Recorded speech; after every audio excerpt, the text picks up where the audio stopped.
السلام علیکم dear student, کیا حال چال ہے؟ خیریت ہے؟ ٹھیک ٹھاک ہے؟ Welcome to universal teaching academy. Universal teaching academy کے پلیٹ فارم سے ہم نے چیپٹر نمبر 1 کو ختم کر دیا تھا، پروگرامنگ ٹیکنیک کو، اور آج ہم اس کے ایکسرسائز کے جتنے بھی کویسچنز ہیں، جتنے بھی پورشنز ہیں، ان کو ڈسکس کرنے جا رہے ہیں۔ تو چلیے اسٹارٹ کرتے ہیں۔ Chapter number 1 programming technique exercise MCQs۔ ہم ایکسرسائز میں جتنے بھی MCQs دیے ہوئے ہیں اس کو باری باری ڈسکس کرتے ہیں۔ پہلا جو کویسچن ہے، which one of the following structures repeat one or more operation، یعنی وہ کون سا اسٹرکچر ہے جو کہ ایک یا ایک سے زیادہ آپریشن کو ریپیٹ کرتا ہے۔ تو اگر آپ غور کریں، پہلا آپشن ہے سیکوینس، تو یہ نہیں ہو سکتا، یہ تو ایک کے بعد دوسرا، لیکن وہ ریپیٹ نہیں کرتا۔ سلیکشن، دو آپشنز کے بیچ میں سلیکشن کرنا، تو یہ بھی نہیں ہو سکتا۔ لوپ، تو لوپ کیا ہے؟ لوپ کے جو یہاں پہ کمپیوٹر سائنس میں لوپ اس ایکشنز کو کہتے ہیں جو 1 or more times ریپیٹیڈلی وہی ایکشن ہو رہا، اس کو لوپ کہتے ہیں۔ تو لہٰذا آپشن نمبر سی کریکٹ ہے، اور ڈیسیجن بھی نہیں ہو سکتا، تو آپشن نمبر سی جو لوپ ہے یہ کریکٹ آپشن ہے۔ Which one of the following structure allows to choose among various options؟ اگر آپ کے پاس بہت سارے آپشنز دیے ہوں اور آپ نے اس میں سے سلیکٹ کرنا ہو، تو یہ پروگرامنگ ٹیکنیک کے اندر ایک اسٹرکچر ہے جس کو ہم سلیکشن کہتے ہیں، تو یہ والا کریکٹ آنسر ہے۔ ڈیسیجن بھی نہیں ہو سکتا، لوپ تو ہم نے ڈسکس کر لیا، سیکوینس بھی نہیں ہو سکتا۔ تیسرا question, which one of the following is a sequence of instruction written in a programming language to solve a problem؟ اب یہاں پہ جو بات ہو رہی ہے وہ کہہ رہے ہیں کہ وہ اس میں سے کون سے سیکوینس آف انسٹرکشنز ہیں جو کہ پروگرامنگ لینگویج میں لکھی گئی ہو کسی پرابلم کو سالو کرنے کے لیے۔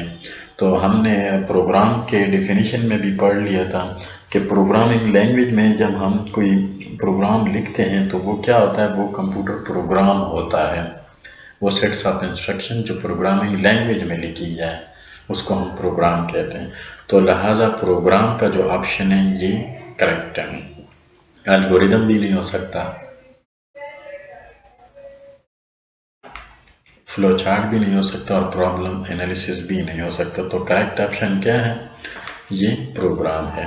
Question number 4، what illustrate a sequence of operation to be performed to solve a problem in the form of a diagram؟ تو یہ اس کا مطلب کیا ہے کہ اگر آپ کسی پرابلم کو سالو کرنے کی جو آپریشنز ہیں، جو سٹیپس ہیں، وہ ڈائیگرام کی شکل میں لکھ دیں تو وہ کیا ہوتا ہے؟ وہ فلو چارٹ ہوتا ہے۔ تو اس کا جو کریکٹ آنسر ہے وہ فلو چارٹ ہے۔ پرابلم انالیسس بھی نہیں ہے، الگوریدم بھی نہیں ہے، پروگرام کا تو آپ کو پتہ چل گیا۔ تو الگوریدم کو اگر آپ ڈائیگرام میں کنورٹ کر دیں تو یہ کیا ہوتا ہے؟ یہ فلو چارٹس ہوتا ہے۔ What is represented by a parallelogram and a flow chart؟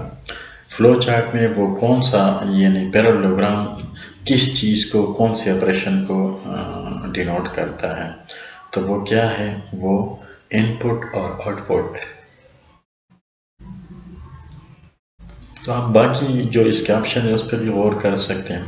Processing کے لیے ریکٹینگل استعمال ہوتا ہے، ڈیسیجن کے لیے ڈائمنڈ استعمال ہوتا ہے، سٹارٹ اور سٹاپ کے لیے وہ اوول استعمال ہوتا ہے، ٹھیک ہے جی۔ تو لہٰذا ان پٹ اینڈ آؤٹ پٹ کے لیے پیرالوگرام کا استعمال ہوتا ہے، ٹھیک ہے۔ اس کے بعد what is represented by a small circle and a flow chart? تو سٹارٹ سٹاپ بھی نہیں ہو سکتا، پروسیسنگ بھی نہیں ہو سکتا، ڈیسیجن بھی نہیں ہو سکتا، لہٰذا کنیکٹر ہے۔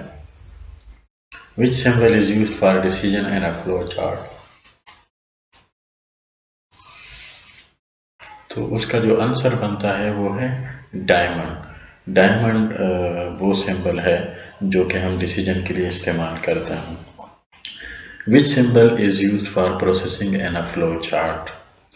تو وہ پیرالوگرام بھی نہیں ہو سکتا، اوول بھی نہیں ہو سکتا، ڈائمنڈ بھی نہیں ہو سکتا، لہٰذا ریکٹینگل ہے. تو ڈیئر اسٹوڈنٹ، آئی تھنک آپ کو سمجھ میں آ گیا ہوگا کہ یہ جو آپشن کریکٹ آپشنز ہے یہ کیوں کریکٹ ہے. تو پیپر میں ہو سکتا ہے اس کو تھوڑا بہت آگے پیچھے چینج کریں، تو آپ نے غور کرنا ہے، اپنے یاد کر کے اس کو